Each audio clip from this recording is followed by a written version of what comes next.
we already kind of graduated for the downwind. That was yesterday. Today's going to be some light air, more than yesterday we could sort of talk about, but we did the downwind. We're hoping to use today as a screecher day, because that's a whole other technique to learn, but the wind isn't really cooperating there, so I'm not sure we'll really do this ever. We're going to work on this, which is our spinnaker hoist, spinnaker drop, which is where you can actually gain quite a few or lose quite a few boat lengths with your competition. So I think we'll try to talk about a distinct technique there. Main trim, I think we're pretty happy with where we went there. VMG is all we were doing yesterday. We didn't talk too much about the steering downwind other than just being a robotic person following those steering telltales downwind. So there's probably some techniques that might apply to bigger, longer ocean waves or something, but I think did most of that yesterday. Patrick, he wanted to do spinnaker sets. We'll be doing a lot of that today. Spinnaker trim, I think I'll kind of put that off the list. Let's just say we did that. Chain of command, we didn't do much of that talk. VMG, that's off the list. Who doesn't know what he's talking about. Okay, yeah. Okay. He's not here today. Mast rotation, there we go. Mast rake, rudder helm, we touched on that, but we can definitely try to answer some of those key things today. It's not a bad time right now to put your hand up if you want to have more topics on the list than what we're going to be doing. Just as a comment, to me, it was a big eye-opener for mast rotation that I Yep. want to learn more about. The downwind, how much mast rotation you need. Yeah. That was just amazing. Yeah, Way right. more than I thought. Right, yes, Way that's more. right. That was Yep. really You want the mast pointing at the bow, right? Yeah, for all your competitors to do that, for yes. all the way Yeah, 180 yeah. degrees. Right, yeah. Anyway, okay. So what did you find about the mast rotation? Okay, so the biggest thing there on the mast rotation, we got, let's just say the wind is coming down the paper here. So we're going to be jibing at 90 degrees, so we're sailing down this dotted line, in this case on port tack. So draw on the little boat and keep it simple. Bowsprit, spinnaker, jib, whatever. But we get to the mainsail, and maybe just kind of throw some numbers at it. For some of the people here might help think about it, but pick a number that's blowing 10 knots, and you're going 10 knots through the water. So if you're sailing down here, basically what that translates into, you're going to have a parent wind. It's going to swing from 135 degrees, way back here, to 90 degrees because of your speed. So basically you're tuning your whole rig up for a 90 degree apparent wind angle for most of the boats we're talking about here. So if the wind starts at 90, you're already turning the wind with this spinnaker, then you turn the wind the second time with this spinnaker, so the main is not seeing 90 degrees, but it's seeing wind way aft of what you were doing upwind. So again, the simplistic thing is you just want that mast to rotate the fair into the sail, but on a bigger picture that it's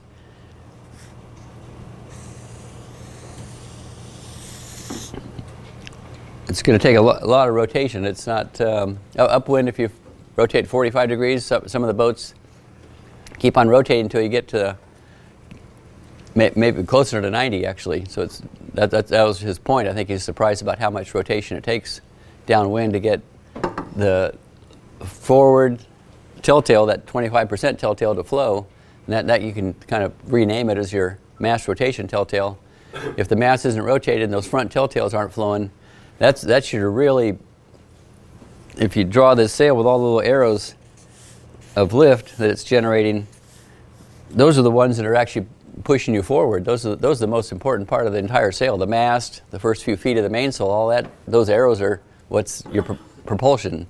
So if you have the mast where it's not rotated properly, and you got that big old bubble here, and none of those arrows are doing anything, it's not just less power, it's less power that's making you go straight forward. You still have some power maybe in the back where it reattaches, but that's kind of like sideways load. You want the horsepower pushing like a tow rope, making you go in the front of the boat. So that's why the rotation is such a big thing downwind, is that's your forward motion. So that's a lot of these boats, if the shrouds aren't in the front of the mast, they're kind of on the side of the mast. If you try to draw a cartoon in that, but the windward shroud's going out to the ama, but if the mast has the tangs on the side and this leeward shroud happens to be just snug at the dock, and then you rotate the mast, you're kind of winding up the shrouds. So the leeward shroud actually makes it hard to rotate the mast if you have the shrouds too tight. A lot of people didn't have them too tight yesterday, they're maybe too loose, but at any rate, they can tend to wind up, and you're fighting the leeward shroud, trying to get that last 20 degrees of rotation to get your main to work. So at times, some of these boats, you have to actually keep the shrouds a little bit loose to rotate. So that was the rotation deal. Sorry, yeah, go ahead. With the mainsail having a twist. Yes. So it's really straight at the bottom, and then there's a flare out at the top. That's right.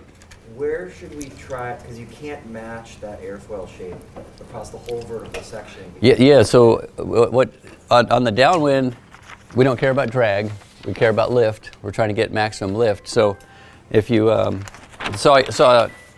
if you looked at your main, there's our mast, and we got our square top main back here, and we got the only telltales. The very front ones are your mast rotation telltales.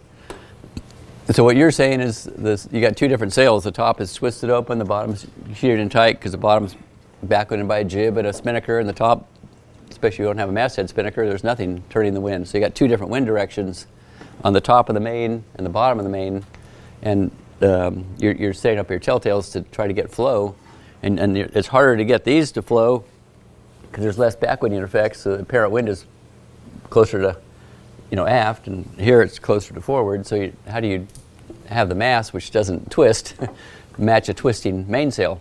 So basically what you want to do is rotate enough so that this one's working. This one will probably work even if you have the mast rotation kind of wrong, not enough rotation. So you're going to have to look at the top mast rotator, telltale, and rotate to make that one flow. So yeah, a lot, in other words. Airflow, you want to prioritize. Yeah, so if this one might actually look like this, is the sail's like this, and the mast might, go like this. So it's got a really sharp bend there. It's not really like my cartoons where it's like a nice fair curve. This one would be the one, because the mainsail is not like that. It's at that angle. It's twisted. Then it fares in at the top. So that's trying to draw the same mast rotation, but the two different sails. This one's toward the center of the boat, and this one's twisted open, like you said. You're going to have to rotate your mast to make the top of the sail work. The bottom will still work pretty good, even though there's a little bump in a positive way. There's no concave, in other words. It's just a convex bump there. The wind will still get around here, but if you don't rotate enough, the wind won't do that. It'll separate. So that's why you have to set your mast rotation way up where you can't really feel the transition. But the telltale will tell you right away. That's your indicator. Okay. If you look at that, it'll tell you when you have it right or wrong. And we had a lot of the video yesterday with the black sails and the white telltales. You could see it pretty distinctly. It's like, whoa, everything's flowing except the top telltales. That's a rotation problem. So if you don't get the flow here, you're not going to have it on the other telltales. Once it's separated, that whole part of the sail's not doing anything. It's just so yeah, that's how you do your rotation. So on a twisted sail, yeah. Depending upon how you interpret the flow off of the mast, Yes. In order to get the top of ours flowing right, and sometimes one of the disagreements we've had on our boat Yeah. is we've had like one crew member that wants to use the positive rotator Yes. when going upwind, and it winds up being like a significant, it almost looks like it's in downwind position. Yeah. Because the rotation is so great. And I think of like the positive rotation, the maximum should be at like 45 degrees from the center line, and now all of a sudden it's like at 70 degrees. Yeah, well, Out the boat. yeah, I think the right ones are look at your mast rotation telltales. You don't want to rotate it any more than you need to get the telltale to work. So that's where you don't overdo it. Okay. So if you pull it back, it should stall. If you do it in the right spot, it should flow. If you do any more, that's wrong. So that's what you're describing. If you have too much rotation, yeah. All you're doing is just creating, more drag on this side if you just rotate more. So yeah.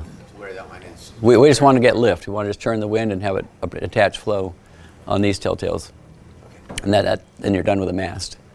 Yeah. All the rest of it's the main sheet and traveler, but those three here are mast rotation. Yeah. Randy, the leading edge telltale you talk about, yes. Mast rotation, how far back from the luff should that be? Yeah, it could be as close as 10 inches. Yeah. But not on the mast, though. It's got to be on. Yeah, no, the mast doesn't tell you anything because the mast might have flow on it. Like if you have the rotator wrong, like where was this one? Where this telltale would actually work on the mast, but then back here you have this big bubble, and all these telltales would be stalled. So we care about not the mast flow, we care about the sail flow. So that's why we put the telltale behind the mast, but on the sail, to make sure that transition was a smooth transition. Yep. Okay. Oh, yeah, fire away. Yeah. Proper technique or method to unstick telltales and keep them unstuck? Yeah, you can. Well, I'm a saltwater sailor, so the salt's usually bad. You don't have that problem here, but so we clean around the telltale area, and then you can put a little McLube on there, and that'll tend to help it be good. The other thing is sometimes on your telltale windows, if you use yarn and you got sewing around there, that can be a problem too. So you have to shorten your yarn so it doesn't catch on the threads, and those two can kind of stick together. Do you have preferred material for telltales, whether it be yarn or the? Yeah, it's kind of funny if you have moisture like a foggy day. The nylon ones stick to the sail and they're hopeless, and the yarn still works. And then in the real lighter stuff, the nylon telltales are a little bit lighter than the yarn. They can tend to be a better indicator. So you could argue you might need both. Yeah. Yes. And telltales of the leech trailing out, Yes. do they tell you about that 100% area you're talking about off the end of the sail? Yeah, that's what I label those, the 100% telltales. Yeah. So those are saying in this looking for power condition, not high wind, but all the 0 to 15 knots of wind. That's why we're wanting to make sure that those, if they're flowing all the time, you aren't getting the maximum power. You actually want a little bit of separated flow in the very back, and that'll be an indicator that you're turning the wind and getting the most power out of that sail. So that's what the 100%ers are helping. Yep. Should On they be the main. facing or just like straight down? Yeah. It's usually you can't take a picture and answer your question. You take a video. So you actually have to kind of look at it over a period of time, because as the mast is doing this at the top of the rig, all kinds of different things are going on with the telltales, and if you just look at one moment, you're not getting a big picture. So it should not just be hanging and not just be flowing. It should be definitely about at least half the time looking stalled. So it might actually flow part of the time. It doesn't mean you're trimmed wrong. It means the mast is swinging forward in a wave. So it's kind of a dynamic answer. Yeah. Okay. All right, well, let's graduate into, unless you have some more things left over from yesterday. Okay. Let's just talk about, there's the wind, a jibe. So let's not get too, like if you just want to go from starboard to port, that's just kind of a smooth curve. That's not what we're going to do. So some of the important things at the beginning of jibe, you got the spinnaker up, we're ripping along here on port tack, steering by the steering telltale. Some common things that tend to happen in reality is that the driver starts, okay, we're getting close to ley line, whatever, let's get ready for jibe. I don't know what it is. I think the boats just kind of have inherently a little bit of lee helm, but they inherently stop focusing on their job, steering telltale, and they starting this turn, and the spinnaker stalls. And since we've all come to this clinic, all three of our sails are tuned together. So once that steering telltale stalls, the boat starts losing speed. We want to be going through this jibe at your regular full speed. You don't want to slow down before the jibe, and that's especially important when it's real windy. It takes all the load off the sails during the jibe if you're going fast on this dead downwind portion. If you're going slow, it makes it, the main comes crashing over with a lot of load, the spinnaker's hard to trim in, everything kind of comes apart. So the faster you're going here, your normal full speed is what you want to begin the jibe. And then the first part of the jibe is, if you want to equate it to dancing with a gal, one's got to be the leader and one's got to be the follower. Okay, so the way it works is the driver has a tendency to think, oh, I want to just jibe over and go this way, and he doesn't maybe remember that this crew is going to have to pull a 60 feet, or 80 feet, whatever, how size your boat, to pull the spinnaker from one side to the other, and no matter how fast you are, it takes a long time. So the driver can really ruin this whole program by being, in his mind, doing a nice quick jibe. The crew can only go so fast, so the driver has to be cognizant of the reality of timing to do all what we're going to talk about doing here. So in other words, a slow turn is actually a fast jibe. A fast turn ruins everything. Anyway, Should you just yell at the crew to pull faster? that's your technique, yeah. Yeah. Okay. So anyway, that little dance thing we're talking about. So the skipper's going to be taking some sort of curve. The trimmer, what I want to have him be on the old, the current spinnaker sheet, is he's going to ease at the same exact speed that the skipper's turning. How does he know what that is? The steering telltale. So as the boat starts to turn, the trimmer isn't looking all over the place. He's looking at that one set of telltales on the spinnaker, and he's easing out the spinnaker, easing out the spinnaker. The telltales will tell you exactly how to ease it out. Don't just hold it and don't just let it go. We don't want to have the spinnaker curl. We don't want the telltales to stall. We want to have that sail be easing at whatever rate the driver's turning, and that telltale will tell you what to do. So you have to be in a position on the boat that you can actually see that steering telltale if you're that spinnaker trimmer that's easing out. So it's very fluid, and you have to match the rate of the turn as you're turning. So, but what you're trying to do is, as you get down here, here's your same boat, you kind of floated the spinnaker out here by easing the sheet, and it's still got power in it. Obviously, at some point, the main and jib are going to blanket the spinnaker. The spinnaker, you'll actually see it kind of droop with a no-wind situation. But the fact that you've had power throughout the whole thing by easing the sheet does two things. You're still propelling the boat forward instead of stalling it or collapsing it. Number two, with the clue just came all the way forward to here, it's really easy to now have it go across the boat to the new side. So it's kind of a floating mechanism to get the sail away from the spreaders and the bad wind. So it's kind of a slow thing. The slow turn, slow ease, matching the speed of the rate, whatever your skipper's doing, you got to ease it exactly by the telltales. But once you get here, a whole different world. You have to have a person, and it should be the trimmer, make that call. Go, so it's like there's nothing slow motion now. It's just ease. And the new person on the new sheet, the lazy sheet's been taking up the slack, but not doing anything to the sail.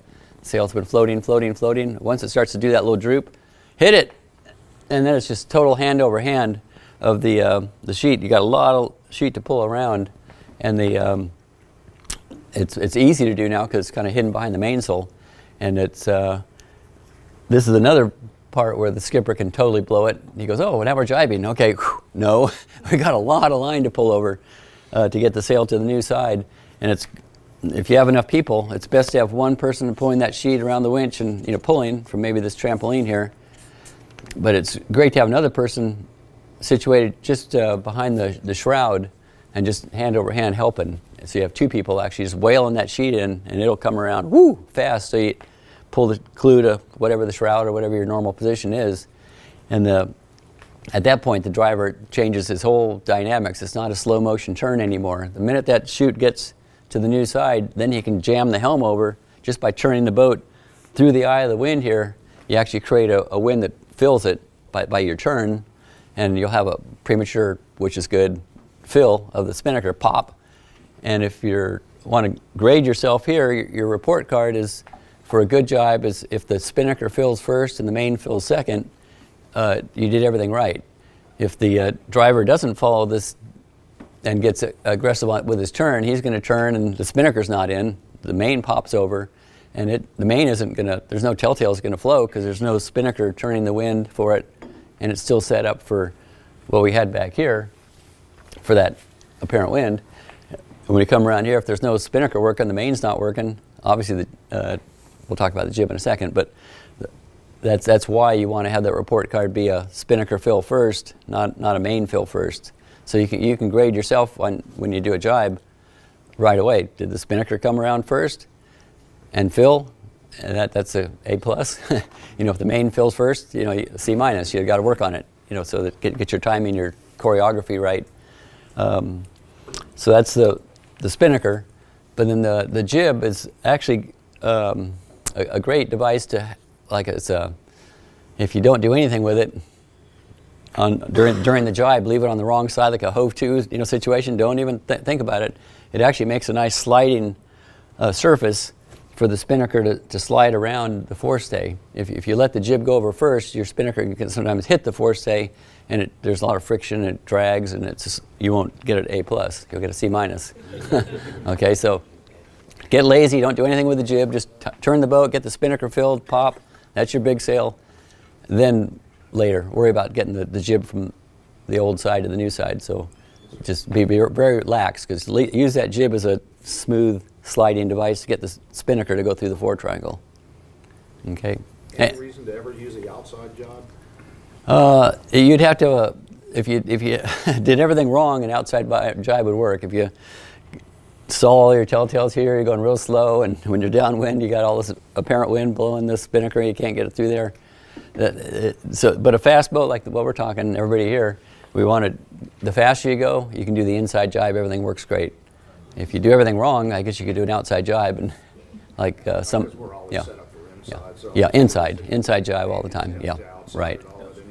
The other problem with the outside jibe is that the reality is the sheet always falls over the pole, and it gets in the water, you run it over, and You've probably seen me put like a little arm out. Yeah, that'd try to help a little bit, yeah. But in the real world, that sheet's flying all over the place. Yeah.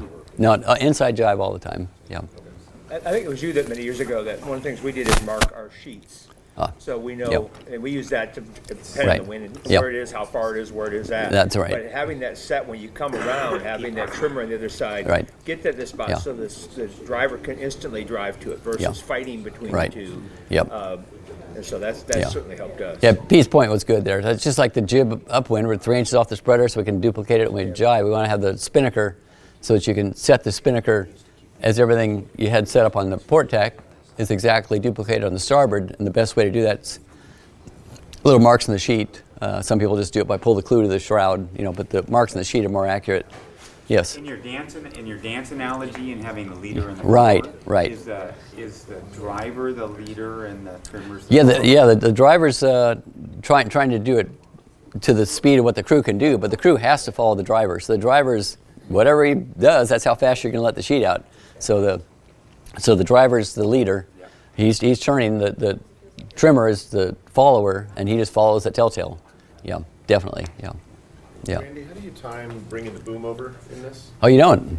No, the boom is going to go over by itself. So if we're going fast, the boom is actually kind of a soft jibe. If we slow down here and stall everything else, it's going to be a crash jibe. So that's why you want to go fast. So the main isn't really a big deal when it comes across.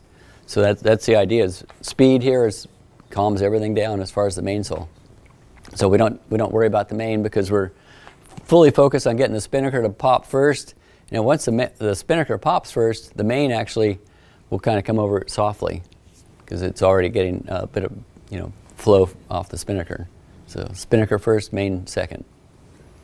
Yeah. How about running backstays in this sequence? Yeah, if you have a masthead chute and you're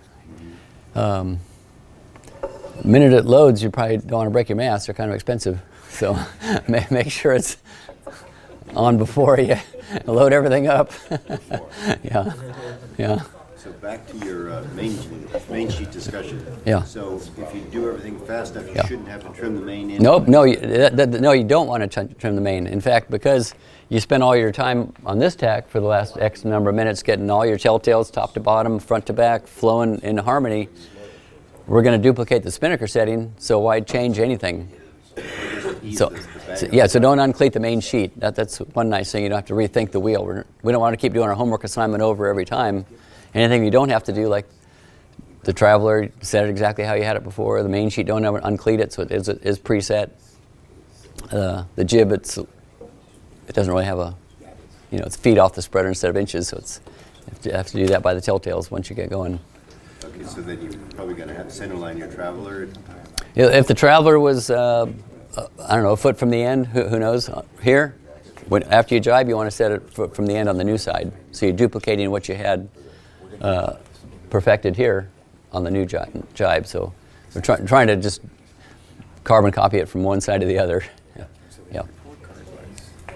Did I see a question? No. Okay. Okay, so that's our jibe. Yeah. I think you answered my question, and my question was, with the main flopping over, do you haul in on the main sheet to take some of the crash out and then let it out again?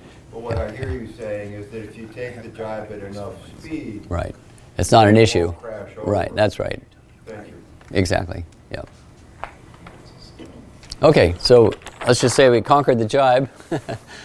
I know we haven't done it on the water, but anyway, we did it on the paper. Now the next thing, let's get some dynamics here. Let's say that's a real, leeward mark, and let's not get complicated with the gate. Let's just say we're going to round that mark to port. So we're coming downwind in some fashion, jibing, and we want to end up going upwind on port tack. We just rounded this leeward mark on port. So let's kind of talk about how to approach the mark, how to round the mark, how to drop the spinnaker, and how to end up going upwind with you're reasonably well trimmed, despite all the confusion that goes on with getting a sail in the bag. So the very first thing is, if we're trying to, I'll draw some ley lines here. That's a 90-degree angle. So that's our cone of approach. What I would do is draw way up here in your mind and your course and your tactics and everything else, what I would call an imaginary mark, which is what you really want to head for. And here's the ley lines for that imaginary mark, because if you actually come to that real mark, if you're on starboard tack, you're coming around, you'll end up rounding an imaginary mark way down here. If you come to this one, you're going to have to go downwind to get that sail in the bag, and you're going to round this imaginary mark way down there. So if you head for the real mark, it's almost impossible to round it in reality. So that's why I forget about that thing. But here, head for an imaginary mark that's however many boat lengths it takes to get your chute down, because you're going to have to go dead downwind to get that baby down. If it's light air, it might just be 3 boat lengths. If it's windy, it might be 7 boat lengths. You have to know your boat to know that distance. But you never want to have your ley lines in your final approach aiming for the mark, because you're going to end up down here in the reality. So anyway, first thing is let's just draw a scenario. We're coming in on port jibe to this imaginary mark. So we're sailing at full speed for as long as we possibly can, and then we don't take a slight turn, we take a sharp turn. So we're really going dead downwind, and that makes it the ability to get all the pressure off the spinnaker and get this puppy in the bag. The crew's got a lot of sail to get down and in control and keep it dry, hopefully, out of the water. Okay, so full speed, full speed, full speed. X number of boat lengths, what it's going to take your boat to do is going to be a dead downwind approach. So that's going to be your goal, is to do that. It's always nice to have the spinnaker on a multiple windward leeward, 2-lap, 3-lap course drop on the port side, because otherwise if you get to the weather mark and it's on the starboard side, you can't set the chute. When you come around the weather mark on port, you have to go dead downwind and pull it on the wrong side, or you have to jibe, and you don't always have that ability. So I kind of like to do this one, if you're coming down on port tack, to leave the bag always on the same side of the boat, the port side, and just go straight downwind and pull the sail on the windward side down. And you can't do that unless you're following exactly that. The driver has to go straight downwind. But the beauty of that is, even if the crew doesn't quite get the whole sail all the way down and bag and everything else in this short little distance, at least they're sitting on the windward side of the boat. When you're going upwind here, they're riding moment, because they're not sitting the leeward ama, and the sail stays drier and it doesn't blow overboard, and everything isn't always upside down when you're trying to do the last little thing if you don't quite get your spinnaker done. So That's why I would advocate actually a windward drop when you're coming in on this hot port tack, and it only works if you sail straight downwind. So that's the sailing part of it. But I think I'll stop for a minute and let's go back to just the physical getting the sail from up to down. So I'll draw a little bigger picture here of, let's just say the wind is here, and we'll just say the boat's going straight downwind, and we'll draw in our little trampoline and ama and everything here. So the sail was out here. So if we're doing this windward drop and our bag is right here, we're trying to get this giant sail into. And first we actually pull the lazy sheet, but it's not loaded. We're never going to fill the chute on this side. We're just going to ease out, go straight downwind like half a jibe, and we just got to start pulling the lazy sheet over. And my technique is pull the sail to the foot, if this is the foot of the sail, and that's the clue. Have this person not out here, not up here, not by the bag, but actually the person, the bag boy, I call him, is way in the back of the trampoline right by the cabin. So the sail's out there, pull the sheet, the clue's still maybe above, 8 feet high, who knows what it is, and then the person on the halyard starts easing it down, pull the lazy sheet. I actually advocate put that clue right under your knee, okay, with the foot totally tight between you and the tack. So the foot is just like I drew it. It's a straight line from here to here, and there's your knee holding the clue right to the trampoline. And then as the halyard's eased off, the bag boy, you're just going down the leech of the sail. So you're doing a couple things. One is the sail cannot twist, so when you rehoist to the next weather mark, you're confident this sail's going into the bag, ready to hoist again, like a good parachute stuffer, whatever. Anyway, so walking down the leech of the sail, and you're way in the back of the bus, and then you're going to have to do a little bear hug at the end to really make sure there's no cloth that can get wet. And the tack line's still tight. It's the only thing, it's only one halyard guy, one bag boy. Pull it right on down, and when you give that bear hug, the guy who's in charge is the bag boy. So he's going to say, release the tack. Nobody else makes that decision because he's the one that knows he's got that sail completely in control. Nothing's going to go in the water. And then he's going to just pull that little bit of cloth that's the last the tack back, and then it's that bundle, crawl forward, it goes in the bag. And that way the sail's still dry, you're way inboard, nothing can go over the ama. Stay away from the tip of the ama, that's really deadly. You got probably some front tramps here to kind of help protect that. If you don't, make sure you put some strings out here to kind of hold the foot up. But the main thing is the bag boy keeps the foot super tight anyway because his knees holding the tack or the clue of the spinnaker, so it's a straight line. So that way the sail's all down here, and the last little bit of bagging, the boat can already round the mark. You're sitting on the windward side of the boat. You're not underwater. The sail's not underwater, and it's ready to rehoist because nothing can twist. Because when you pull it down, you're going down the leech tape. So, yeah. I think you mentioned before too in higher winds. Yeah. Well, I think you said you've used the actual winch back. Yeah. You don't pull it with your knee, but you're an option. So right. Describe that. Yeah. So this doesn't have to be a human power. You can actually have a winch here, and pull the lazy sheet, not out here, but just the lazy sheet when you're sailing. This one was the real sheet, and the lazy sheet was here, and it goes out rear shroud around the block and into the cockpit. If you just grab the lazy sheet right here and you can actually take up all the slack on the winch and not have to hold in your knee. So that's like, we did that on the Rocketeer, like, of course, the 31, the kind of big boat, and it's like, how are we going to drop this thing? It's blowing 30, and well, I wish we didn't have it up, but we do. How do we put this away? And we just winched the foot tight, and then we could have two guys, be bag boys, and really capture this puppy. And that was a good technique for, control of this same technique, but when it's real windy especially on the bigger boats. That's a good way of doing it, so it doesn't slip out from your knee and ruin the whole day. Okay, any questions on the bag drop? We do have a 33. Yes. That's low and a little bit more. Yeah. We put somebody on the AMA facing outwards, and then their job is to right up against the bulkhead. Yeah. And then as soon as everything's down, then they call for, and we have them call for the tack. Tack. Pull the tack in Yeah. to the bag, and then we're kind of doing this.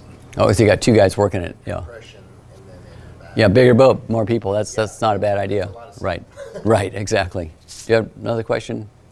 Thought there's a hand go up. Okay. Oh, go ahead. A leeward takedown would be the same thing. Okay, yeah, we can walk through a leeward tail takedown too. But yeah, you still do the knee and the whole 9 yards. Yeah. I mean, Yeah. This is normal racing takedown, Yes. but if you, like in a long distance race, and if you have more like a panic takedown, Yeah. do you, on the multi-hulls, do you guys do like a letterbox takedown? Yeah, over the boom sort of thing. Yeah. Yeah, I think if it's, at least my opinion, it's better to have one method so the whole crew always does the same thing. It's like, maybe that's boring, but to have multiple methods of dropping sails, especially this letterbox thing where you're, all of a sudden now the sail's on the wrong side of the boom and under the main foot, it's like, oh, now how do we put it back in the bag and how do we launch the next time? The beauty of this one, when it comes down, it's ready to go back up. So I find this to be simple, but repeatable. And if you have the same exact thing happen every time, I think it's easier on the entire crew, the driver, everybody to just already know this is what we do. Yeah, yeah, yeah. Okay. But it does require heading straight downwind. It's a horrible feeling for the driver. They don't like going slow, and this is the slowest point of sail, and it takes forever. So it's probably the hardest on the driver who's wanting to go at high speed and go around this mark and everything else, and then those are the guys that end up, coming down here and ended up going the visible mark, 5 boat lengths to leeward, which isn't 5 boat lengths, it's 10 because you got to go down and then back up again. So you lost a tremendous amount of race distance by being aggressive and aiming for the mark instead of the imaginary mark. So I think that's what, in the long run, it feels totally wrong to be doing this and going so slow right here.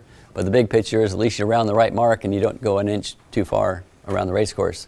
Yeah. What if you went through when you're coming in? Oh yeah, coming in the other way. Yeah. So I just did the one scenario. So let's just say that you got 2 options. Obviously, you're going to come out in port or starboard.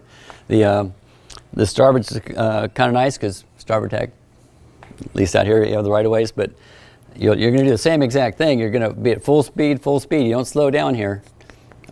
You only slow down once you turn, and then you don't turn a little bit. You got to wait until you're like upwind of the mark. You don't do it back here, which is like you think you're going to shorten your distance by going here. No, you still got way too much apparent wind. The crew's never going to get the spinnaker down.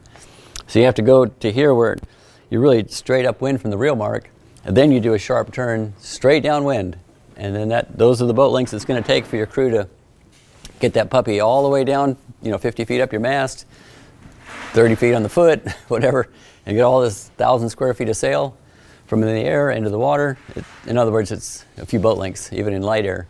And in heavy air, you add quite a few boat lengths because it takes a while to do that. And you're going so fast, even straight downwind, that you make sure your imaginary mark is way up here in heavy air, so you could really got a lot of boat lengths, to let them do their work. Because if you don't do that, even though you're going slow here, at least you never go past the mark and double your distance every foot you go past the mark. You have to do double. So pay your dues a little bit early and make sure that spinnaker's in the bag. Yep. Okay. Yep. And I know it gets called a bunch of different names, but what do you think about kind of the jibe douse coming in on starboard? Yeah. Oh no, this is a good way to do it. So let's walk through that one. So if we're coming in on starboard, same thing, full speed ahead, go all the way to here, and then go straight downwind. The beauty of that is you got the main on the same side the spinnaker's trying to come in on, so it's really nicely blanketed. So it's actually the easier one to get the sail into the bag if you follow this weird steering method, and the sail's all the way down in the bag by the time the main jibes over and you go around the mark. So it's, as far as sail handling, that's the easiest one. And then there's another version of that happens sometimes in some of the people we race against, where they come in actually very hot and they're jibing and putting the spinnaker against the main. Yep. And really bringing the spinnaker down during and after the turn around the mark. Yeah, that's what this one's going to be. If you really do follow this cartoon, it's a sharp turn here. Yeah. And then you get a big suction, big blanket behind the main end jib for the spinnaker to come down during this little period. Yeah. And it does. You can pull it down fast. Yeah. But we're talking about doing the judo douse or Oh. the Mexican douse or Oh. the chop douse, where Yeah. you immediately turn, the Yeah. spin goes against the jib and the main. The Yeah. jib is back. Yeah. The Mexican drop is okay, but you got there's sometimes where you get kind of aggressive on that, and the spinnaker doesn't hit just the jib. It'll hit the spreaders and the diamonds and the and there's a lot of hardware that it can get snagged on. And your sailmaker will fix it. Yeah, right. Yeah. So anyway, I think this one's more tame, but Mexican's kind of aggressive, but you can have some things go wrong with that too. Yeah. It's a good one for the very last. Yeah, right. That's right. Yeah. You can, because you can around the market still on, And this one, even though you think it's not a Mexican, it can turn into a Mexican. If instead of doing this, you do this, you'll get Mexicans every day. You don't have time to get it down. It's going to be on the windward side of the mast, and you have to kind of drag it down. But that's no problem because it's not going in the water. It might go to the sailmaker, to get fixed, but at least. Well, that works on a 25C. Yeah, I mean, those boats are so small that right, it's all coming down. yeah, We've had it go to the skipper. Yeah. When you do it wrong, Yeah. but go the wrong place. Yeah. Anyway, depends on who's paying the bills. All right. Okay, so that's our spinnaker drop. Let's graduate then to the weather mark, and let's set this sail. It's kind of backwards, but let's put the sail up now. Let's just again, the wind's always the same direction here. It's always straight down the paper. So let's just draw on a weather mark and a ley line, to get to it. Let's just do a common approach mark on starboard. Let's put in a hippity hop out here, an offset mark, let's say. Whether you have it or not doesn't really matter too much. And then we're going to go downwind. So the back here, the driver's kind of blinded. Usually the best person to make these calls is the, quote, tactician who's maybe on the jib trim easing things out, going around the mark. And it's really good back here, a few boat lengths, to make that call. You never know whether that hippity hop or offset mark is up here or down here. The race committees aren't that accurate in getting the angles right. Sometimes this is a jib reach, sometimes set the spinnaker here. So you want to make that call way back here so the whole boat, crew, team, knows whether it's going to be an immediate set, if the hippity hop maybe was down here, and if not, maybe the hippity hop's way up here and you got almost stay upwind. Each race course is a little bit different. So this is kind of the responsibility I throw at the tactician to help us make that right call so we can prep of, are we going to go around this weather mark and set right away or not? Anyway, so that's an important thing is, let's just assume this one's a upwind, jib reach, set the spinnaker here, just for argument's sake. So what you don't want to do is kind of follow my cartoon. If this is what you wanted to do, it's really hard to, you're going, put a number here, 10 knots. Now we're going like 15 knots. We're on a beam reach, going as fast as you can go. And then you make this turn. The apparent wind is so far forward. You really want to make sure you take this turn. You have to live with the fact you're going to kill that beautiful speed and go slow it right down. Because if the apparent wind is blowing on the leeward side of the main and jib, and you start hoisting the spinnaker, if the guy's going the high speed, which is the tendency of the driver, it blows back in that vicious triangle of the shroud and the mast. So when you start hoisting, the entire sail went aft between those two on the leeward side, and you hoist it, and the head of the sail will hit the apex of that triangle and get stuck there, and you can't hoist the last 5 or 10 feet of the sail. And the guy in the halyard, oh, it's up, okay, and then you'll turn, the spinnaker's only 3/4 of the way up. Yeah, that happens. Yeah, that's very common. So this is another one where the driver wants to do this and go at 15 knots. You don't want to slow down to 8 knots. But this is the best way to do the spinnaker set, is make it feel really bad right here. You're going deep, deep, deep, but the apparent wind starts to drop, and that's when you start to hoist. So you don't start the hoist here or here. You actually have to be you're still ripping fast. You're going 15, 14, 13, but make sure you go to that turn when you kind of feel the apparent wind really drop, and the sail's not going to be blown in that magic triangle. Hoist.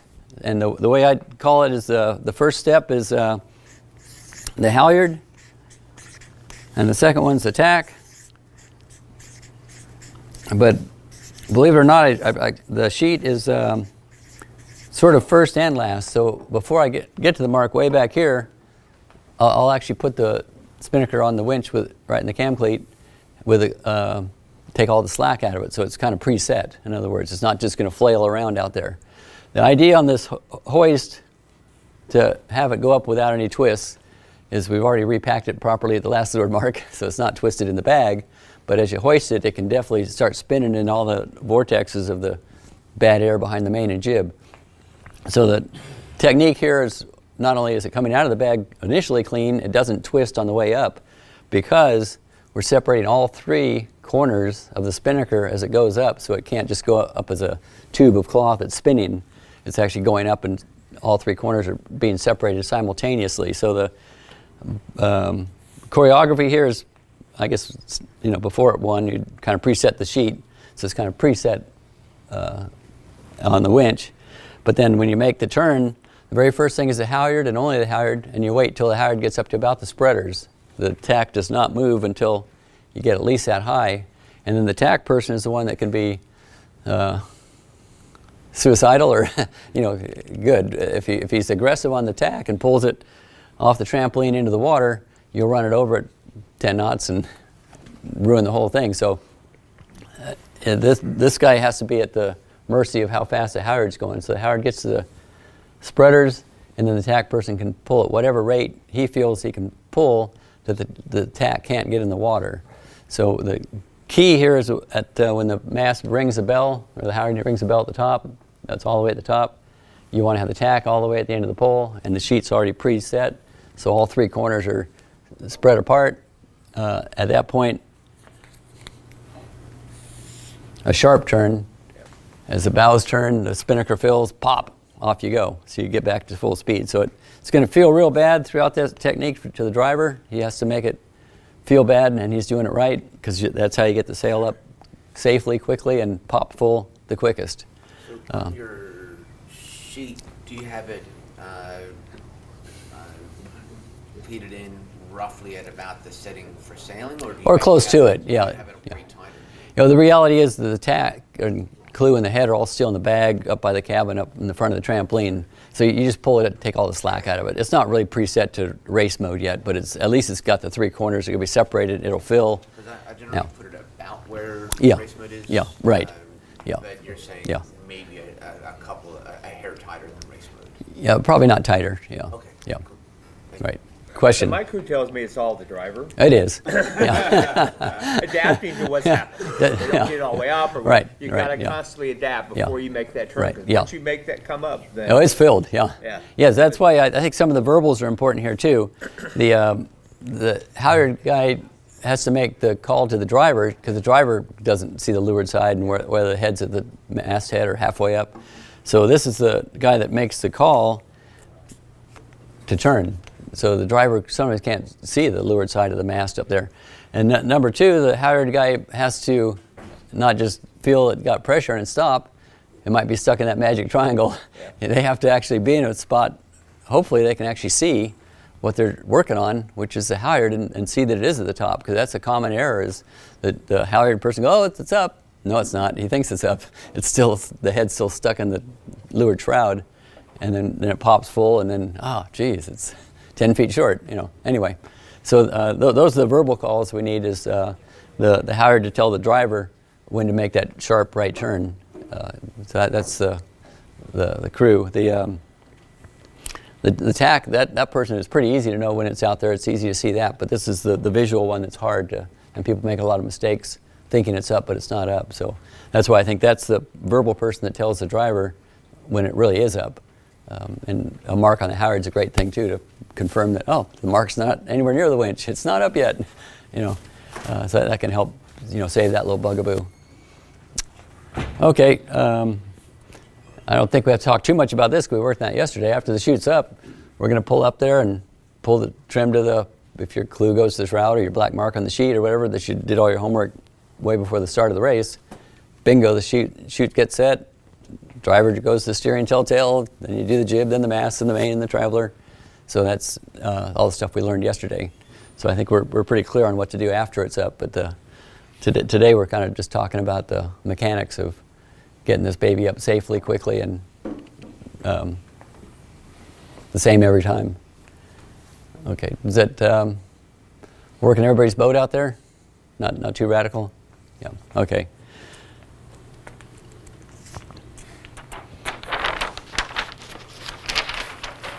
Okay, I know, boring. Wind's the same direction.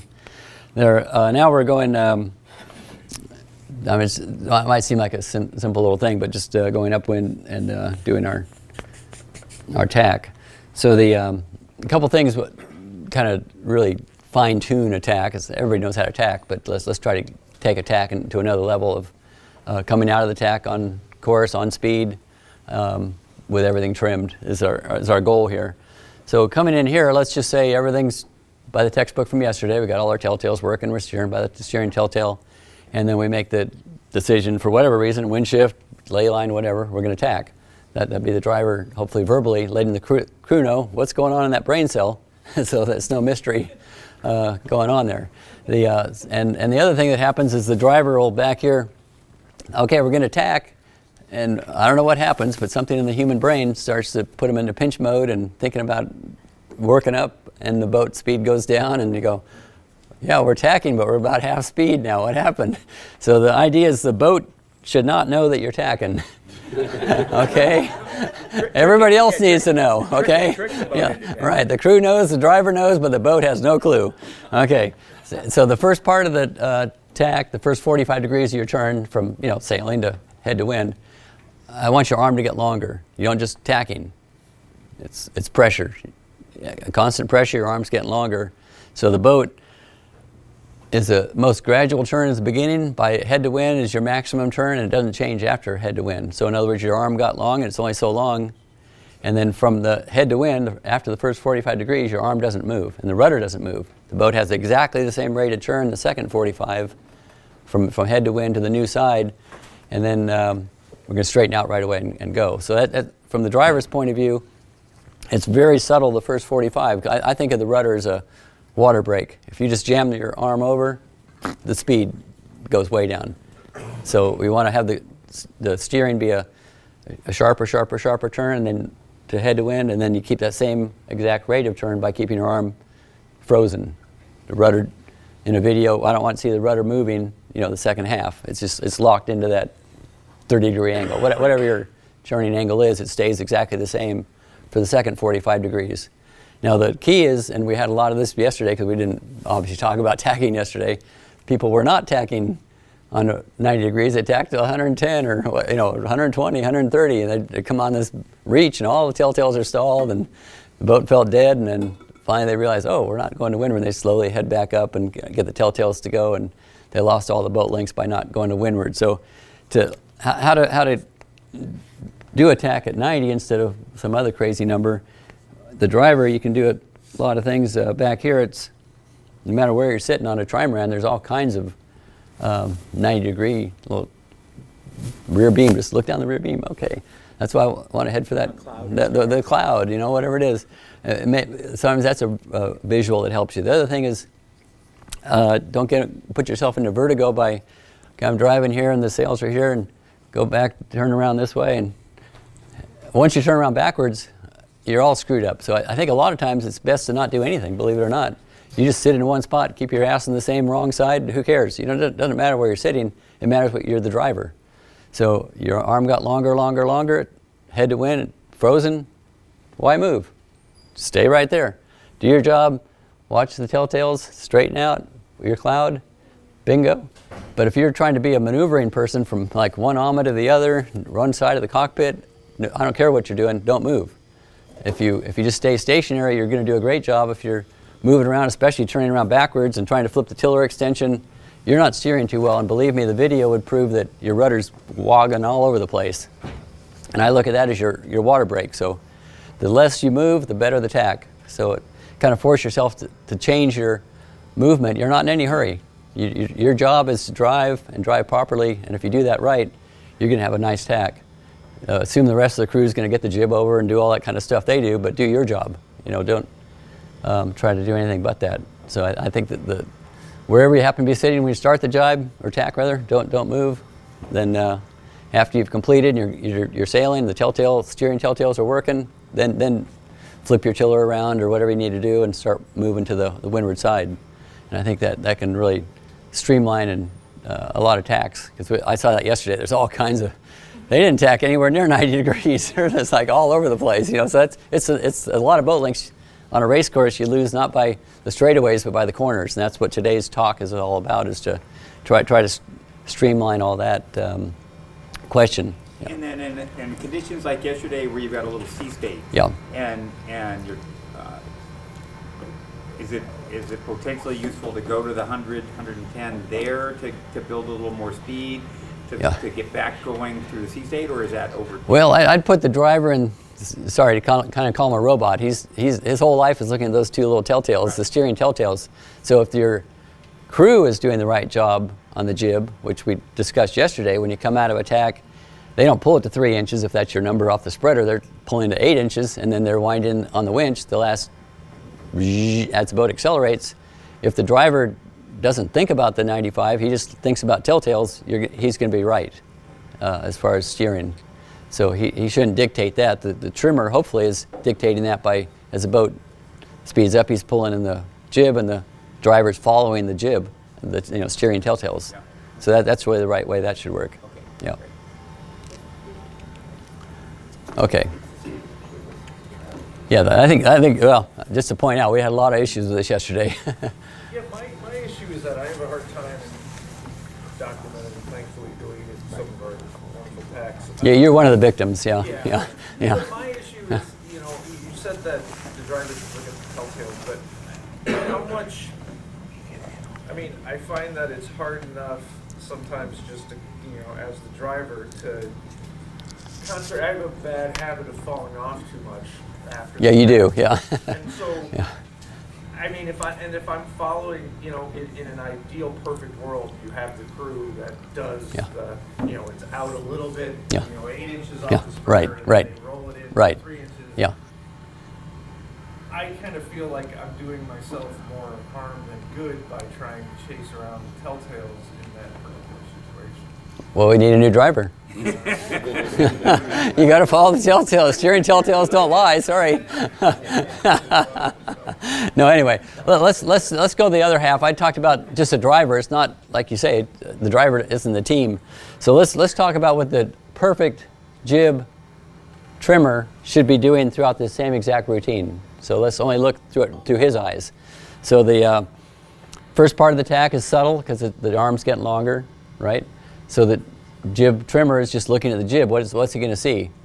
Number one, let's back it up. Let's do homework. He's got to have the windward winch with at least 2 winds, depending on how windy it is. Have the winch handle in the new winch, so it's ready to go. And a lot of these boats, maybe not the over 30 footers, but the under 30 footers, one person can ease and pull the slack out of the new side. So that's an easy coordination. It's not 2 people, it's 1.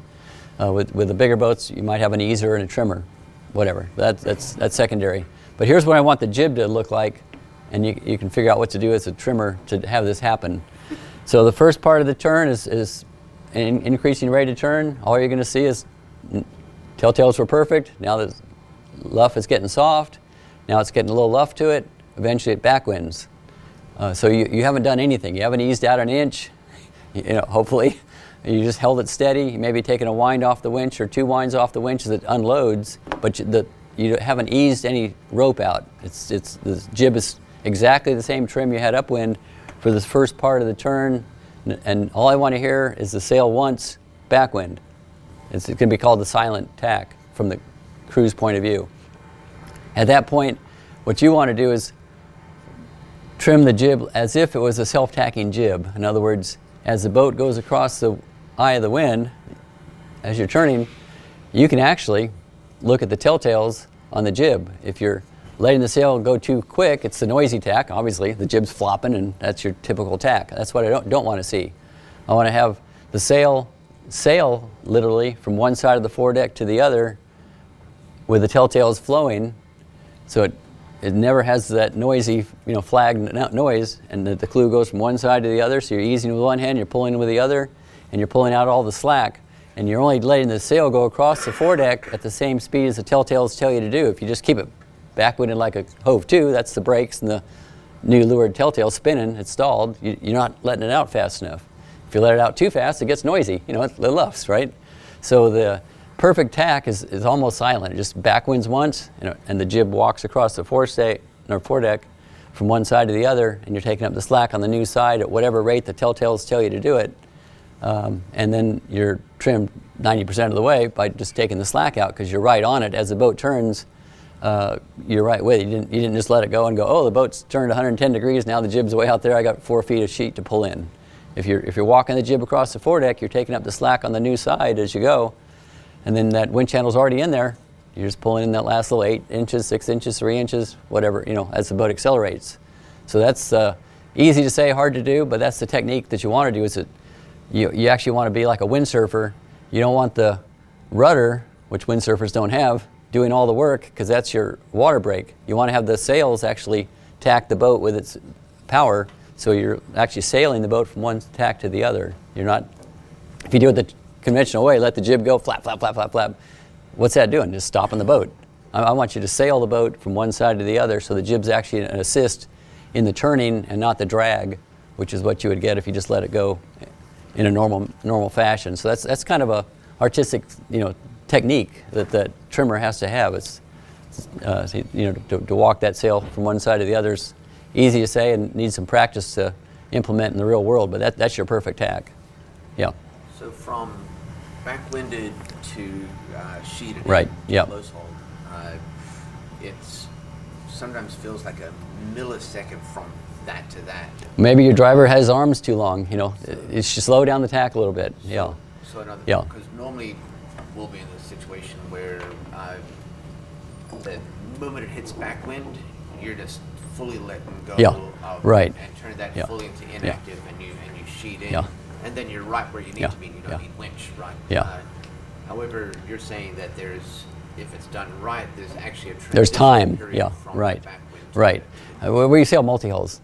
The reason our multi-hulls are fast is because the hulls are really long and thin. A long, thin hull doesn't really spin on a dime. If you had a little dinghy with a flat bottom, bing, whole different technique. That's why we're not doing a bat jibe or a turn. It's kind of when you look at the water, your wake, it's going to be a pretty good size arc. Because the first part, the boat doesn't even know you're tacking. It's a gradual turn, increasing turn, but you never have a real sharp turn. Because if you try to turn a 30-foot hull that's only 2 feet, 3 feet wide, that's a hell of a lot of water drag, and you'll come out of the tack with really low speed. So that's why I'm advocating a more gradual turn that buys you more time. So that's a driver problem that's causing you the problem. We're trying to slow it down. It's almost like a dance. You're trying to get what the crew can do, right. what the skipper can do, right. because if you don't, you can end up in irons, right. you can only, right. there's so many ways to fall out of that same. Right. So the goal is, if you did everything right, we got some pretty good speed coming out of this tack. So that's not the big giant speed build, which is what happens if you jam the helm and let the jib flog and all that stuff. We're trying to get rid of the drag of the water and the air, and actually use the sail, the jib, to be the rudder to help turn the boat from one side to the other, like a windsurfer would do. Yeah. Let's say you're like you talked about yesterday, you have a traveler to windward. At what point in this process are you raising the traveler up to the other windward side? Yeah, that's a good question. So the travelers to windward, we're going through the eye of the wind, we're doing nothing. The focus is on the jib. It's got to fill first, and then the traveler's going to come up. So if we pull traveler up before the jib's filled, then you're causing a big problem, because you're creating a weather vaning effect, a weather helm effect, and when the driver's trying to gain speed, the boat's going to want to turn back into the wind, and so you don't want to use the rudder to fight that mainsail. So the jib first, main second. So the jib comes to its 8-inch, let's say, in this discussion, and then the traveler's coming from the wrong side to leeward up to the windward side, while that jib's coming in from 8 to 3 or whatever. So that's your acceleration mode. Yeah. How does the rotator change during that sequence? Well, we're hoping it's an automatic thing. Some boats, if you have to physically pull it over, hopefully it's one of those things where you set it here and it'll have exactly the same setting. If you just have a wishbone with a center pull thing, you don't have to worry about it. It should set exactly as you had it. So the whole idea of the technique is to do as few things to redo your homework each time. Have the ones that you already know are right, leave them right, like the main sheet, like the rotation, the Traveler, you got to move it to duplicate your setting. So, yeah. Do you ever want to travel up so that the boom is past the midline of the boat? Yeah, that was our whole talk we were going to do about the screecher. So yes, 100%. So I think we'll do a chalkboard screecher talk because we're not going to be able to do a sailing program. Yeah. Sorry, just to, another clarification. So as the jib's coming in, Yeah. typically I'll be on the main and sort of pulling in on the main and sort of so we're accelerating Yeah. together. Yeah. And you're almost implying that the main could sort of sit where it's at. And a use the traveler, right. To Yeah. accelerate. And bring the barn door back in as the apparent wind goes back forward, yes. Yeah. And then you have to rethink all those telltales all over again. Sure. Yeah. Thank Yeah, you. yeah. That's awesome. Yeah, yeah, yeah. Yeah. So, on our boat, when you got the sheet in, as you did yesterday, the Traveler's really hard to move. Okay. So sometimes we're tempted to drop the Traveler just before the tack, so we don't have to do it on the other tack. Is that a bad idea, or is it? I'd get a little can of McLube and get your ball bearings working. Yeah, yeah. They do get sticky, you know. I mean, realistically, they can make a big difference. Maybe that's all you need. Yeah. Anyway, yeah. Okay, so we can tack, we can jibe, we can put a spinnaker up, we can drop a spinnaker.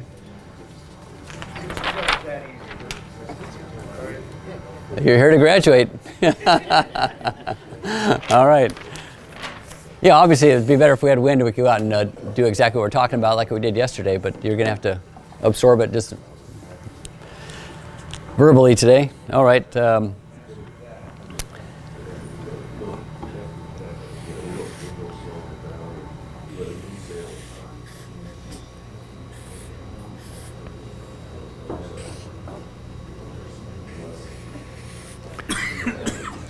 Let's do a little kind of revert back from mechanics, which is what today's all about, to what we didn't do yesterday because we had too much wind to talk about it.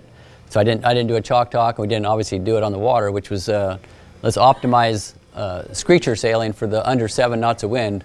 We got 0 wind, so that was our hope, was to do some screecher work today to do on the water. But I think it's really important to walk through at least the theory of what we're trying to achieve on the water with the screecher. So we've got all the seat of the pants things I told you yesterday about put the boom in the center. I think that was your question. We're going to break that golden rule now with the screecher. Anyway, so we got the screecher out here on the pole. We got that big old sail with a lot of overlap, like a gigantic Genoa. The daggerboard hasn't moved, but the center of effort of all these sails have gone tremendously forward. Gigantic sail now instead of the little baby jib, and it's all out there on the bowsprit way forward.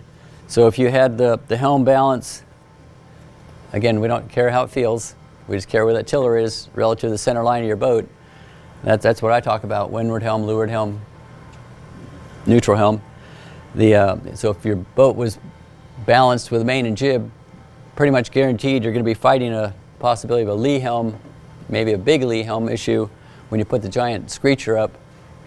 So we do a lot of things that are kind of unusual, I guess, to get the hydrodynamics to work with the sails to move that center of effort back a little bit so that we get close to a neutral helm.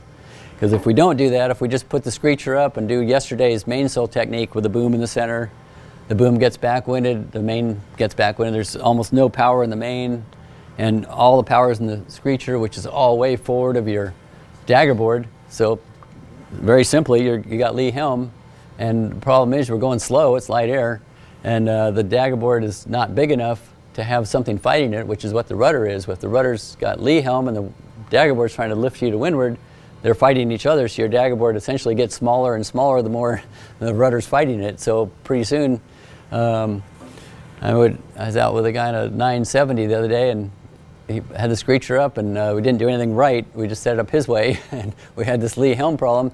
And look back, and I go, look at the water. And off the main hull, it looked like you're on the Colorado with some rapids. You know, the swirling water. It's like, okay, guess what? This boat's not going forward, it's going sideways. The daggerboard is completely stalled. Look at the water, it's leaving this huge turbulence because the board, it wasn't big enough to combat the side force of the sail. So all three hulls are going sideways, and the dagger board stalled.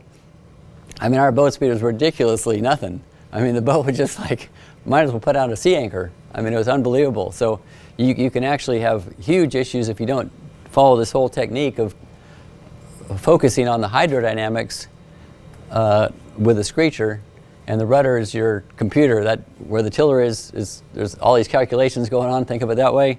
That when that tiller is in the center, that's neutral helm. But if you just to get rid of the bugaboo of people telling me how it feels, that's just the rudder rake. Whether it's rake forward, it's going to feel light. If you rudder halfway up on any boat, no matter whether it's balanced or not balanced, it's going to feel heavy. So don't talk to me about how it feels. That's a whole other topic. It has nothing to do with going fast or slow. I understand you can change your rudder rake to make it feel good. That's good, but it's not what we're here for. We're trying to go fast. So I want to have that tiller be the indicator that you talked to me about. My tiller's on center line. Okay, great. You're a graduate. You got a neutral helm. Oh, my tiller's way to leeward. Okay, let's work on getting rid of your lee helm. That's what this talk's going to be about, is to get your boat hydrodynamically balanced. And it might not feel any different, but when you got that lee helm, you can screw up the whole thing. So anyway, let's see. Number one, the wind is still here, and we're going upwind, 90-degree tacks.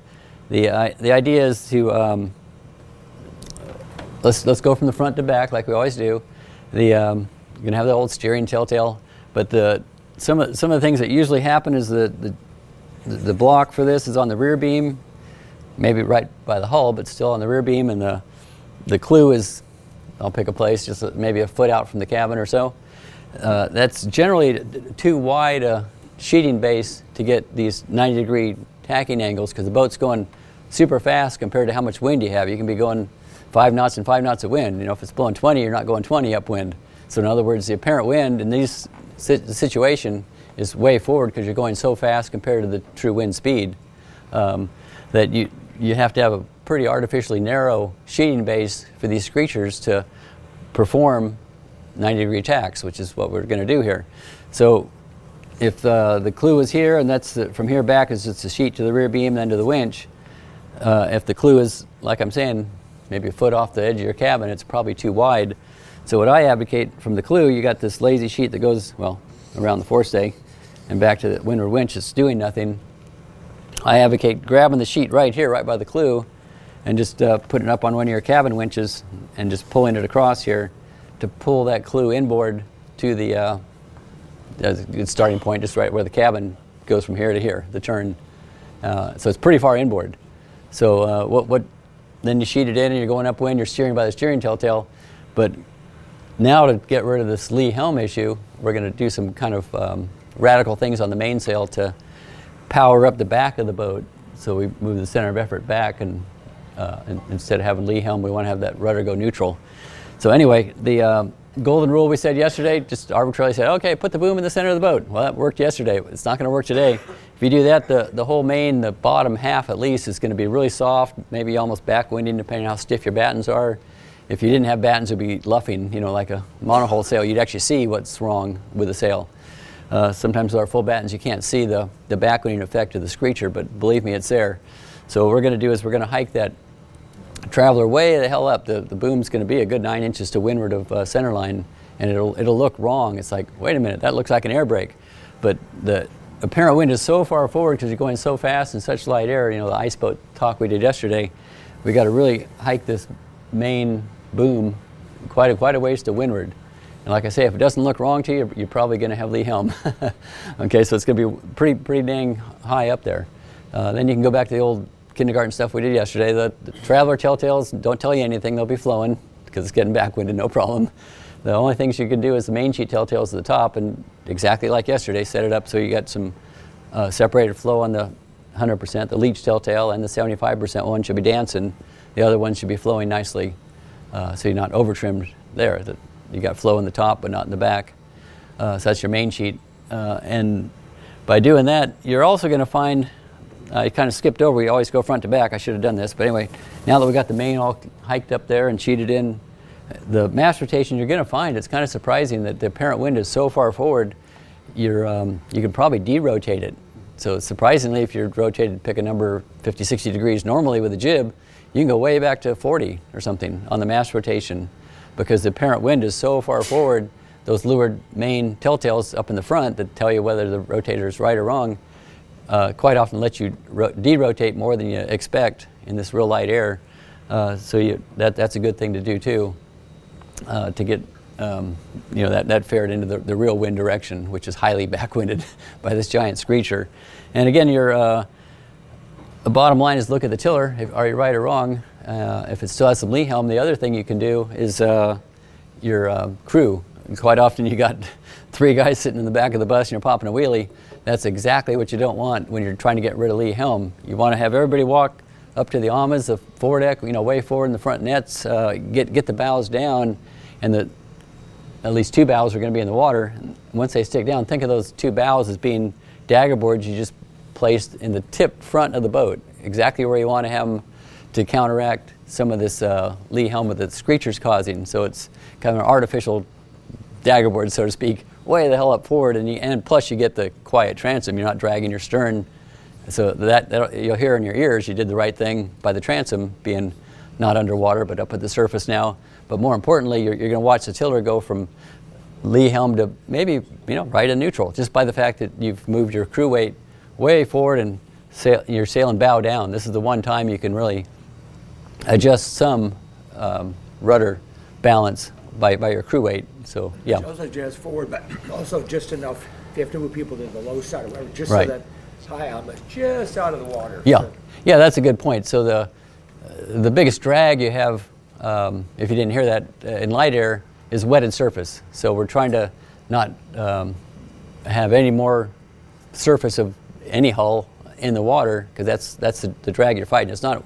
When it's windy, it's kind of wave drag. You're trying to get rid of that. But in light air, it's all wetted surface. Just add up how many square feet you're dragging through this sticky water, and that's how much drag your boat's causing. So the best way in a trimaran to reduce the drag is think of your AMA. If it's the old school like V shape, F-27 kind of shape, not the big U shape ones, that V, you have to stick quite a bit of V in the water to have any flotation at all. The first inch floats 10 pounds, and the next one, not much. In other words, you can get a lot of wetted surface, and it's not really floating the boat. It's not doing anything. So what you're trying to do in the light air is actually load the windward hull as much as you can, and get, first of all, the windward AMA in the air, so it's 0. That's a great number. And then you want to reduce the wetted surface of the leeward AMA as much as you can, and put the wetted surface, the weight, basically on the main hull, because the main hull, it's this wide. You can put 300 pounds, it's going to go down, what, a quarter inch? That's not much wetted surface. But if you put the 300 pounds on the AMA, you're going to stick down maybe this much V in the water, 30 feet long. That's a heck of a lot of square feet of wetted surface. So you want to have the AMA, it'll be touching, but as little as possible. So you sit to leeward if you have to get the windward AMA up, but no more than that. You don't want to sink the AMA, the one. You want to sail on 2, not 1, or not 3. But you actually don't want to over-sink the AMA, because you actually get more drag by having like all 4 guys way to leeward. You're not trying to heel the boat. We're just trying to get rid of wetted surface. So don't think of it like, oh, light air, heel the boat. Don't think of heel. The main thing you're thinking in your brain is wetted surface reduction. So only have the AMA touching as much as you need to get the windward run in the air, and after that, definitely no more. All the rest of the weight, crew weight, should be centralized. Okay, so it's all about wetted surface for getting rid of drag, light air, yeah. For, let's just say, a bad setup screecher, and you've got a large leeward helm, how much degrees off of just perfect neutral would you kind of expect? Well, we're shooting for 0. That's our goal. Each boat's a little different. So anything over about 5 is a big red flag. 1, 2, 3, you can live with that. Okay. But 5, you're really the rudder's starting to get a lot of power pushing the wrong way against the dagger board. So get your crew weight farther forward, get the boom a little higher, sheet a little tighter. If you're not maxed out on your telltales, all those things, and you'll work it back towards 0. I mean, if you were to retune your whole boat and you're just screeching or sailing your whole life, you put in some more mast rake and move the whole sail plan aft. But we don't do that because might be 5 minutes later the wind comes up, we're back to a jib, and then we'd have too much weather helm. But anyway, that's our goal, is to try to get that tiller back toward the center of the boat. Yeah. Screecher questions? So that's Screecher, just straight line speed stuff is all we're talking right there first. Was this assuming you had the jib up also, or no? No, definitely no. Okay, this little cartoon, the wind's coming down here, we're definitely going upwind. So the parent wind's way forward. There's no room in the slot to put a jib up. But you can go double slotted, no problem with the Screecher, but don't go upwind with it. As soon as you start going to, instead of 45 degrees off the true wind, 50, 60, go put it up. If you can hoist the jib and it stays full in that narrow little slot, it's working. If it's luffing, put it back down. So that it'll teach you what angle you can put your jib up. But as soon as you can put the jib up, yeah, definitely put it up. As you're going on to say a beam reach, no problem. You'll have all 3 sails. Yeah, but it'll talk to you. You'll put it up and it won't fill. It'll be all backwinded. Yeah. And you had a question, Pete? Well, is that a point I wanted to? We need to change your drawing real quick. Yes. I've got to fix your drawing. Okay. Too, right? Since you're at the end of this set, and basically you just look at you got there and there. That's Ollie. Okay. Yeah. All right. Got it. Okay. Yeah. No, the key point here was that I know you had us adapt, so we used to do it again back to the beam and then try to pull it in and inboard. use that method. Right. But we now have on the side of the main hull, we have a Harken rail with a car on track, it, with a turning block that we can route it through, and it's still back to the beam and to the winch. Right. But that allows us, without having to mess around, pull it right into where it needs to be. Exactly. Yep. No, yeah. So if we get over to the boats today, you can see how that's configured. Yeah, that's really good. Exactly. If you can do that, that makes it a lot cleaner. Okay, so that's going in a straight line. Any straight line speed questions about a Screecher? Was that your question? Am I correct in thinking that one of the tests for a neutral helm is if I let go of the tiller? No. Nope. You're holding the tiller, the boat's going in a straight line, then you observe. Is the tiller on that black mark that's on the center line of your boat, or is it to leeward or to windward? That's all we talk about. Okay. Yeah, don't let go of it. Yeah. We don't care about that. Yep. Okay. A question about the people who have the track on the side, though. Yeah. It's always going to be in that track, and then if you need to, like, let's say the wind picks up or you're headed more off wind, don't you need to take it out of that track? Our car slides out of the track. Oh, okay. And so you literally can let it off because you're going to use it more like a high wind for spin. You can just pull it out without changing it. Uses snatch blocks on like a barber. Right. If we walk around today, you'll see how we do it. But it just slides right on the track, and it just falls down onto the block on the beam. Okay. And you can go do what you want with it. So. Yes. So same thing with the jib, like the Screechers, luff should break all at the same time. Oh yeah, right. Yeah, we're trying to get tower of power, top to bottom. Every square foot should be, the telltale should look the same, and it should luff even when you, What? Cruise control, right? What's that? Forward, back. Yeah, you got to move the car or lead, whatever your hardware is, such that the luff of the Screecher, just like a jib, when you head up into the wind, you want the entire luff to break evenly. Shouldn't luff at the top first or the bottom first, or One of the challenges we've had on our Smyth Screecher Yeah. is that we'll get things all rigged, the jib's flowing, the Screecher's flowing great, the telltales are all throwing great, and we go to trim the main, and we can't get that main in tight enough. And we trim it up, you can't. It's like so we have to actually let the Screecher back out a little bit so we can get the main to trim. Right. So that's just one of the challenges we've had over time, that you can actually get it, looks like, hey, it's great, it works great, but the main I can't get to. Right. You can get to a point you can pull my little windward tweaker up too far, sheath the Screecher too tight, and you get the main really tight, and you overload what the dagger board can handle because you get all the side load. So there's a point to how high you can do any boat. You could have the same argument with a jib. If you pull the jib lead way too toward the center, nothing works. So there's a happy medium here, but I'm just saying bringing the clue into the side of the cabin is a pretty good starting point. Each boat's a little different. But the bottom line is we're going to set this whole thing up, try to get the neutral helm, and you can go back to exactly what we did yesterday. Same thing.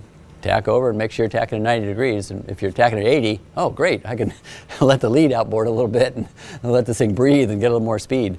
So we don't want to tack at 100 or 80, we want to be tacking at 90. So we have to play the games to adjust the sheet and the lead such that your particular boat is a 90-degree tacker. So that's the idea. Yeah. Let's just say either boat configuration, whatever, like we struggle to set up the screecher, right? At what point is it better to have a really good jib versus a half set up screecher? Yeah, my answer always is about 7 knots of wind. So under 7, you better figure out how to do your screecher because it's going to be faster than a jib. Okay. And once you get to 7, they're both the same speed upwind. Anything over 7, go for your jib. So it's kind of the easy answer. Even if you're at 5 and your setup is not that great, like it's that's why you're here, right? Yeah. Yeah, right. It'll be great now, hopefully. Okay, so that's the straight line screecher. I think I want to reiterate one thing just to make sure. I think I said it yesterday, but on the screecher on the hoist, you pull the screecher halyard such that it gets so tight that the actual forestay has to be loose. You want the screecher to be the head stay. I think we talked about that yesterday pretty clearly. So let's graduate from, oh, go ahead. How about tacking the screecher? Yeah, that's where we're going. Yeah, you read my mind. Okay, so now we're done with the speed. Now, how do we go from one tack to the other? I'll call it the silent tack sort of deal. So you're just sailing along on port tack as we just had everything all set up. You're steering by the steering telltale. It's time to tack.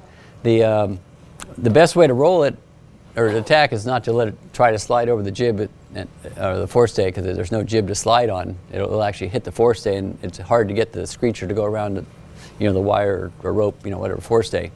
So the fore triangle is actually fairly small between the forestay and the roller furler. So what you want to do is roll it up so the clew rolls up, not all the way, but so it gets right to the forestay. So the person on the roller furler for the screecher during attack is pulling on the first 45 degrees of the turn the roller furler until the clew gets right to the forestay. Again, believe it or not, it's going to be another slow motion move from the driver's point of view because there's a lot to do for the crew, and it's tempting for the driver I don't want to go head to wind here and just coast into no speed.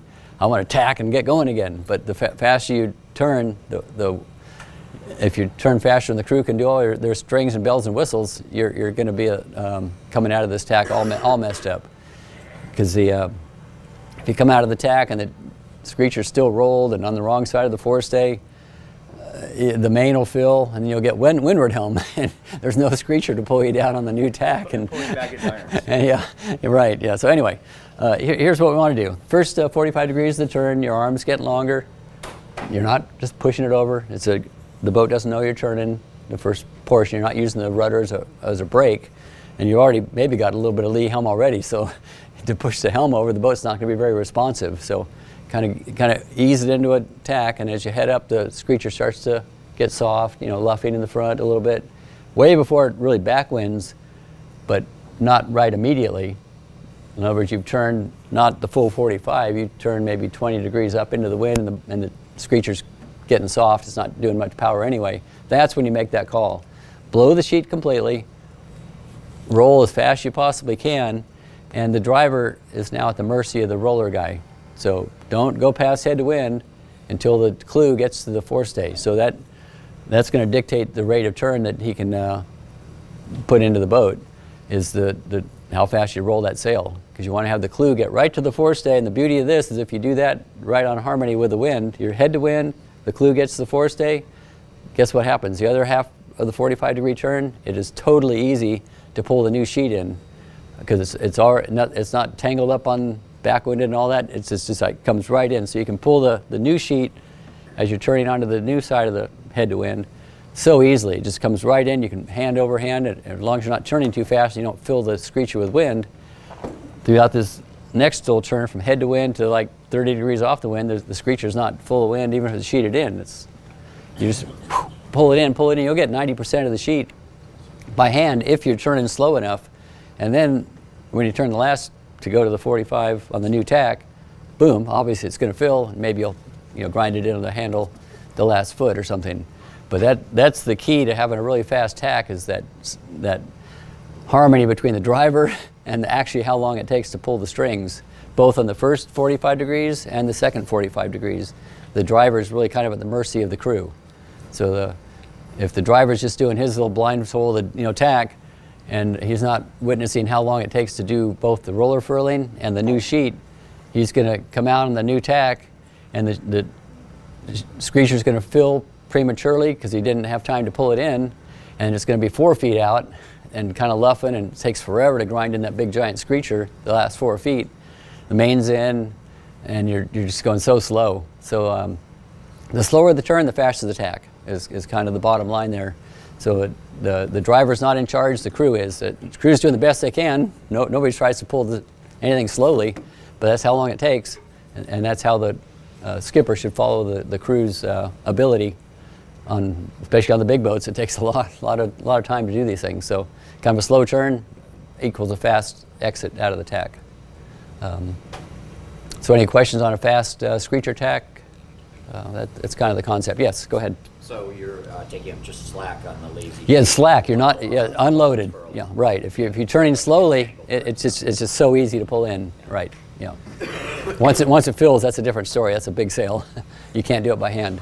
Yeah. When do you bring the traveler up to the other side? Yes, that's secondary. So if we pull it up early and the screecher's not trimmed in, you'll get windward helm, big problem, because then the rudder's fighting the main and the boat will really stop it dead in the water. You could actually ruin the whole tack. So yeah, be a little bit slow motion.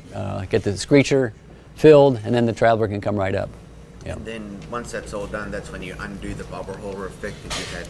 Yeah, the barber hauler. Yeah, the old. Okay, so this crazy little barber hauler, we let it go before we tack. So the lead isn't quite perfect for the first part of the turn, but at least then you can get the new sheet on the new winch and it's all ready to go. So, and then after you get on the new side, there is no barber hauler. You start out with the lead a little too outside, which is okay because that's your acceleration mode. Then as you're accelerating, you're actually just not pulling the sheet, you're pulling the barber hauler in. Yeah, and that's a nice transition to accelerate on the new side. If it's doing like let's just say 4 to 7. Yep. Then are you doing the traditional screecher method, reaching method, where you're adjusting both the sheet and the barber hauler, or do you try to focus on one more than the other? Yeah, good question. Basically, if the boat I sail and I kind of It's a skipper. You set it, and then the skipper does the rest. Oh no, he's going to steer by the steering telltale. That's his job. But as far as the crew's job, you're trying to set up that screecher to match what you learned on the other tack that worked, hopefully, for this 90-degree tack that you did your homework for and everything else. So hopefully the barber hauler on your particular boat likes it at the edge of the cabin. I don't know. Put it right exactly there. Now the sheet, the way to duplicate settings on the two sides doesn't work with the 3 inches off the spreaders because it's quite a bit off the spreaders on a screecher. So what I usually do is, particular boats, you can actually see where the foot, if it's hitting over the main beam, you can put a little piece of tape or a mark, and you can sheet the foot to exactly there. It doesn't matter what you're using; it has to be duplicatable. But that's one thing that works pretty good. Or you can put a mark on your little sheet where it goes through the block or the winch or whatever. You need some sort of way to gauge duplication. That's the main thing. I don't really care how you do it, but so right, yeah. So with the telltales on the foresail, Screecher. you still only have the 2 front telltales? Yeah, the steering telltales don't change, but you still do exactly what we did on the jib. You got upper telltales, which will tell you the lead. But you don't have the 25, 50, 75? No. Right. One thing I think challenge with the screecher, especially with the bigger boats going in a small course, Yep. where you're having to tack a lot. Yep. It's slow to tack a screecher compared to a jib. Oh, it's slow, yeah, So right, yeah. the issue of what you gain in speed Right. versus what you Yeah. lose in tacking, Right. if you have to tack multiple. Yeah, if you're tacking out the channel, you'd go a jib, but but on a race course out there, you just decide by the wind speed. Some of the Right, race yeah. courses we do are Right, pretty yeah. short. Right, yeah. and so that makes Right, it real difficult right, versus exactly. the 25 speed that I Right, think can yeah, right, tack like yeah, a frickin' jib. right. with That's the right. screecher. Yeah. Yep. So give me a break. I want a handicap hit for that. So. Jeez. Anybody want to vote for his handicap? No hands came up. Yeah. Oh, yeah. All right. Yeah. Yeah. All right. We're talking about the boat. Okay. All right. So I think that's we can go into all kinds of different things, but that's what I wanted to cover, the primary maneuvers for the day. And then I think the one thing we want to do, if anybody wants to volunteer their boat and have a spinnaker bag on the boat, we want to make sure we talk about some nuances of exactly how to hook it up. But we had, I guess we shouldn't pick on anybody. Some name like that. Yeah. Anyway, but let's go ahead and do a spinnaker bag hookup on the trampoline. I think it's much better in 3D on a real boat. So I don't really care which boat that is. But if somebody we can all walk to and do that, we can kind of walk through some of the things we've already talked about here. We're folded, so. You're folded. We would volunteer, but we're folded right now. Oh, right. You haven't retired already? No. Yeah. Okay. So from the wind perspective, Yeah. I'm trying to think right now. It looks like maybe these boats over here in the southern Yeah. basin. Yeah. We've got blue and several boats. I think Yeah. there's a 31 over there. Is there one of the 31s? Or 28? You can use blue if you want. Okay. Or ours. But All right. We're a little challenged because we got somebody right next to us. Okay. Well, let's do a little walk as a group. We'll go over to Blue, and then we'll do some onboard, walk through some of the talk here. Yep. Everybody, we're going to try to end this by 11, so we have time to get things ready before the skipper sees